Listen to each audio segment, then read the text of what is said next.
Hədiyyə almaq istəyirsən, amma seçim etməkdə çətinlik çəkirsən. Narahat olma. Oriflame bunu sənin üçün düşündü. Sadəcə Oriflame app tətbiqinə daxil olmaq lazımdır. Tətbiqə daxil olduqdan sonra işarələdiyim bölmə keçidi alırıq. Burada gördüyünüz kimi hədiyyə ideyaları başlığı altında belə bir bölüm açılır.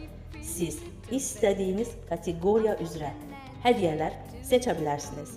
Nümunə üçün hamısına baxmaq düyməsinə klikləyirəm və burada siz görəcəksiniz ki, hər kəs üçün hədiyyə dərsləri, hədiyyələrin paylanması, bayramlar yazılan bölüm var. Hər kəs üçün olan bölümə klikləyirik. Kişilər üçün hədiyyələr, qadınlar üçün hədiyyələr, özünə qulluq hədiyyələri və unisex hədiyyələr başlığı altında bölümləri var. İstədiyinizi seçirsiniz və səhifəni aşağı çəkərək öz hədiyyə nümunələrinizə baxırsınız. Həqiqətən də Oriflame ilə hədiyyələr bir başqa gözəl olur.